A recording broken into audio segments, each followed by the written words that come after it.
तो चलिए हम एनाटॉमी का दूसरा पार्ट करते हैं। हमने पहले किसको किया था क्या, मेरिस्टेमेटिक टिश्यू। तो अब हम लोग करते हैं परमानेंट टिश्यू। ठीक है, तो परमानेंट टिश्यू को देखते हैं। तो परमानेंट टिश्यू, तो सबसे पहले हम ये देखते हैं कि परमानेंट टिश्यू किसको बोलते हैं। तो एक्चुअल में परमानेंट टिश्यू वो होते हैं जिनका डिवीजन ऑफ लेबर, मतलब आप सिंपल लैंग्वेज में आप कहेंगे तो अगर कोई भी पर्टिकुलर टिश्यू जो एक पर्टिकुलर फंक्शन को परफॉर्म करना शुरू करेंगे तो वो क्या कहलाएंगे, परमानेंट टिश्यू कहलाएंगे। ओके, इसका मतलब जब सेल है, सेल अगर वो डिवीजन कर रही है, कॉन्टिन्यूअस डिवीजन कर रही है तो उसको बोलते हैं मेरिस्टेमेटिक सेल। और जब सेल वही सेल परमानेंट इन फंक्शन हो जाए तो उसी को बोलते हैं permanent tissue. Okay, tissue you know कि टिश्यू क्या होता है कि ग्रुप ऑफ सेल्स होते हैं जो similar origin, function and structure होता है। तो जो परमानेंट टिश्यू है वो दो तरह के होते हैं। पहली बात तो ये है, टू टाइप्स के। ठीक है, दो तरह के हैं परमानेंट टिश्यू। ठीक, एक क्या होगा, एक का नाम होगा सिंपल परमानेंट, सिंपल परमानेंट। ठीक, ध्यान से देखते जाइए, सिंपल परमानेंट, और दूसरा होगा कॉम्प्लेक्स परमानेंट। ठीक है, तो जो परमानेंट टिश्यू है एनाटॉमी के, तो वो दो तरह के हैं, एक सिंपल परमानेंट है और दूसरे क्या है, कॉम्प्लेक्स परमानेंट है। ठीक है, अब देखते हैं सिंपल परमानेंट किसको बोलते हैं। Tissue which is made from क्या लिख रहा हूं, made from single kind of cell, single kind of cell, जो एक ही तरह की सेल से मिलके बने होते हैं, एक ही तरह की सेल्स होती हैं, उसको बोलते हैं सिंपल परमानेंट टिश्यू। एक ही तरह की सेल्स होंगी उसमें। ठीक है, और कॉम्प्लेक्स किसको बोलेंगे कि tissue form by mixing of different type of cell, different types of sales.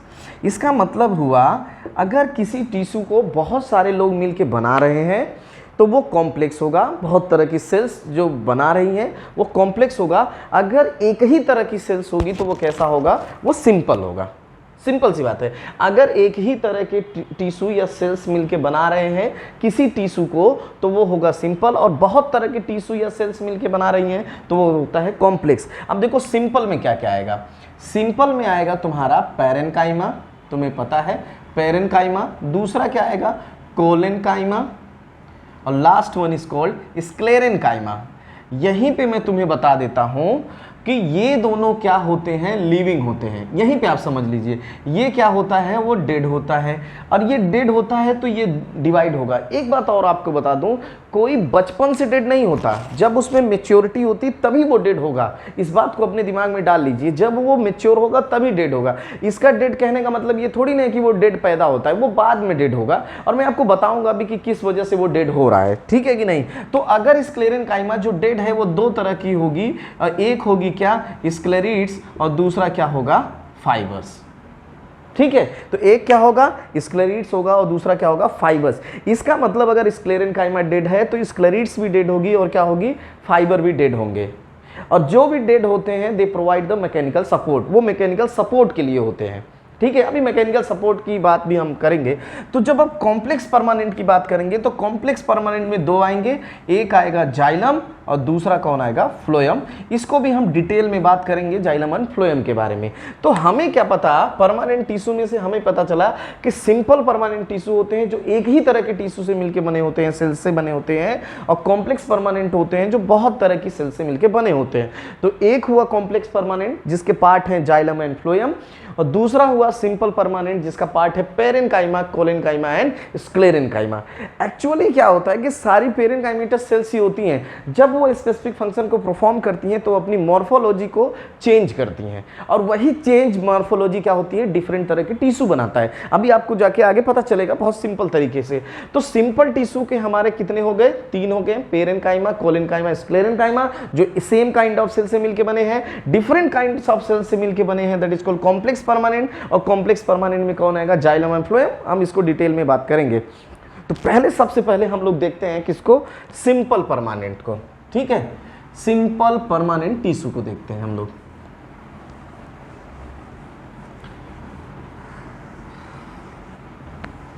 ठीक है, तो हम देखते हैं simple permanent tissue. Permanent tissue मैं आपको एक डायग्राम बना रहा हूं, ठीक है, उससे आपकी सारी बातें क्लियर हो जाएंगी। जैसे देखिए ये सेल्स का ग्रुप बना रहा हूं मैं आपको, ये ग्रुप बना दिया मैंने सेल्स का, बहुत ध्यान से देखिए, स्ट्रक्चर से ही क्लियर हो जाएगा। सेम ग्रुप हमने बना दिया है। एक बात और बता रहा हूं तुमको कि जब आप सेम काइंड ऑफ सेल कहोगे ना, तो इसका मतलब हुआ कि वो सेल्स क्या होंगी, nearly isodiametric. Same kind of cells का मतलब हुआ नियरली आइसोडायमेट्रिक, याद रखना। तो जितनी भी सेल्स होंगी नियरली क्या होंगी, आइसोडायमेट्रिक होंगी। ध्यान से देखिए इसको, मैं ये सेल्स बना रहा हूं, that's this cells are parenchymatous cell. आप इनको मानिए कि ये पेरेनकाइमेटस सेल। यहां आप ध्यान से देखिए, ये इसका क्या है, इंटरसेलुलर स्पेस है, इंटरसेलुलर स्पेस ये है, ये इंटरसेलुलर स्पेस पे जो भी सेल के चारों तरफ है वो इंटरसेलुलर स्पेस है। अब देखिए, अगर इस इंटरसेलुलर स्पेस में किसी भी चीज का डिपोजिशन अगर नहीं है तो वो क्या होगा, पेरेनकाइमा। याद रखिए, अगर किसी भी चीज का डिपोजिशन नहीं है तो वो क्या होगा, पेरेनकाइमा। अब देखो कॉर्नर पे डिपोजिशन कर लीजिए, ये डिपोजिशन कर दिया हमने, डिपोजिशन कर दिया कॉर्नर पे, कॉर्नर, तो डिपोजिशन कहां हुआ, डिपोजिशन अकर एट कॉर्नर। याद रखना, अकर एट कॉर्नर।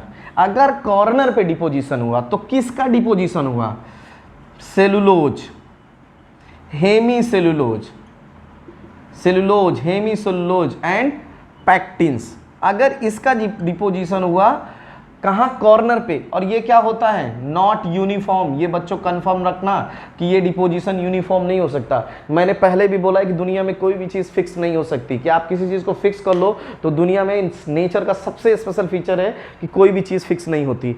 तो अगर सेल्स के इंटरसेलुलर स्पेस में किसी चीज़ का डिपोजिशन नहीं है तो वो पेरेनकाइमा है। अगर इंटरसेलुलर स्पेस में डिपोजिशन है, और वो किस तरह का डिपोजिशन है, कॉर्नर पे, जो यूनिफॉर्म डिपोजिशन नहीं है, किसका, सेलुलोज, हेमीसेलुलोज और पैक्टिन्स का। और मोस्ट इंपॉर्टेंट ये क्या होती हैं, लिविंग होती हैं।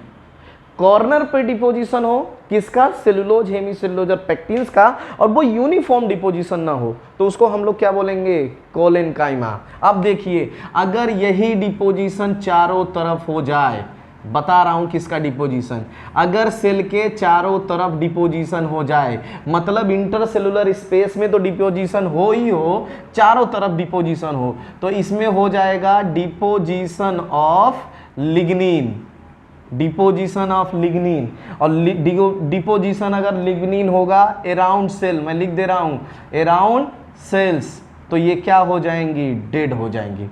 अगर किसी आदमी को, किसी को भी अगर चारों तरफ से घेर के मारोगे तो जरूर मरेगा। अगर तुम किसी कॉर्नर से मार रहे हो तो हो सकता है वो मरेगा और नहीं मरेगा।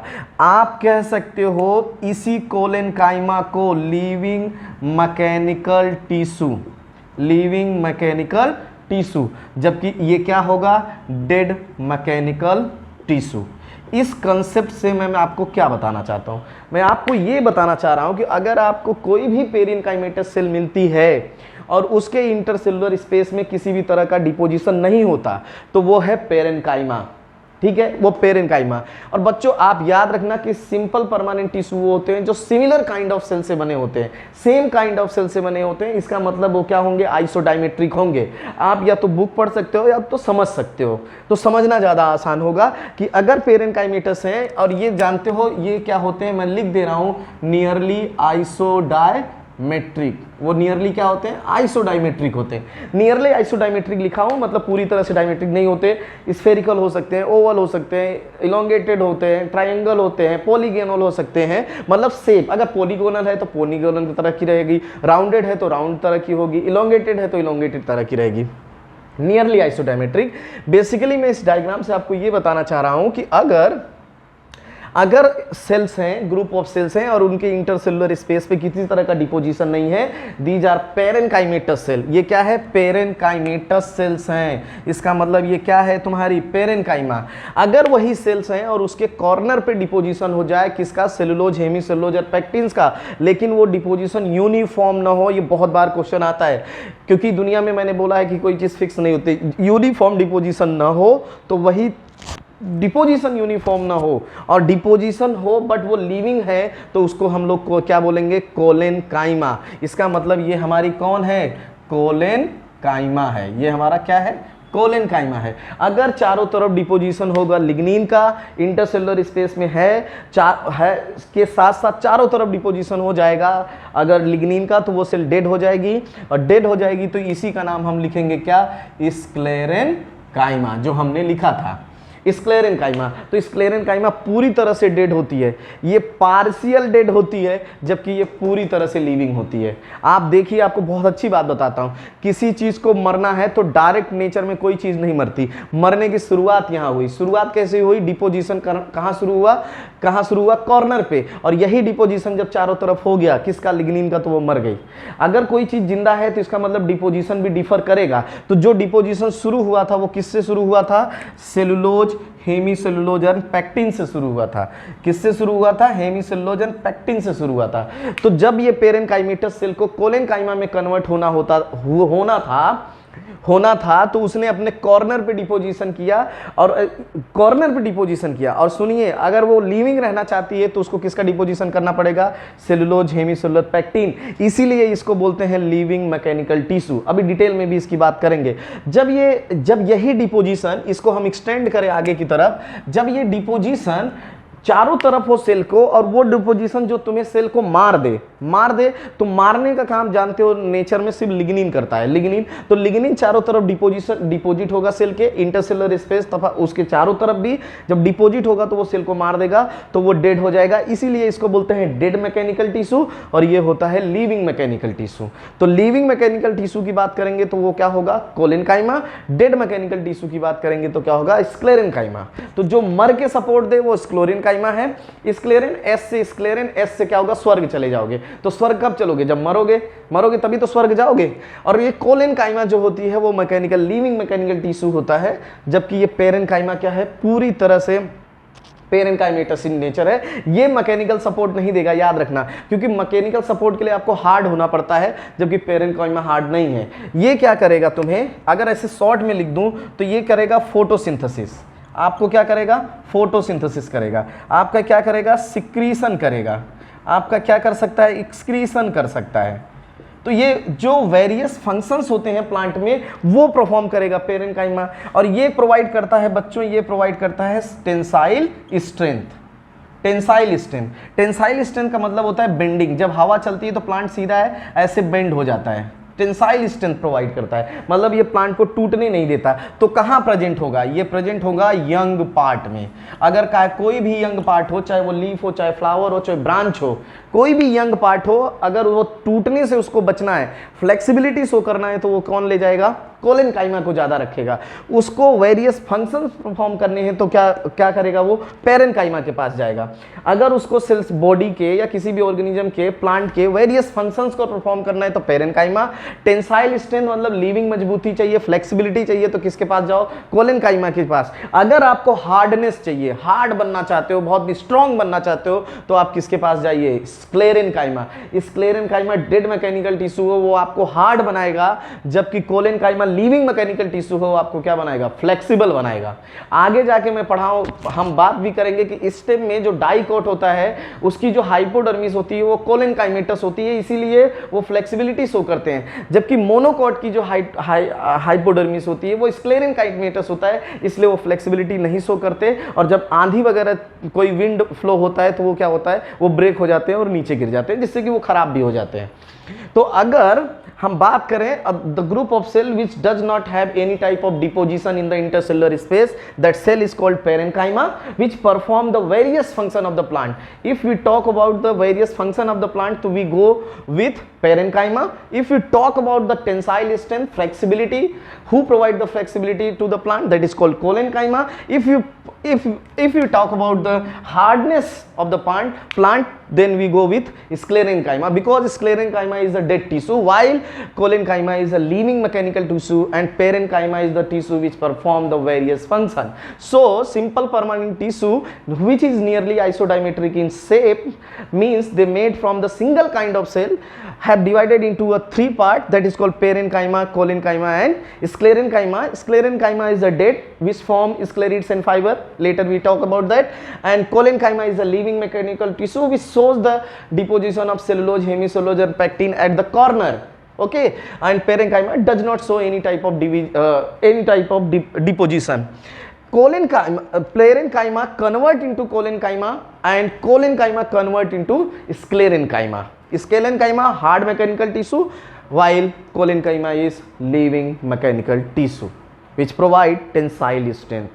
Then as we know, young parts need flexibility, so all the young parts of the plant contain collenchyma while hard part contain sclerenchyma.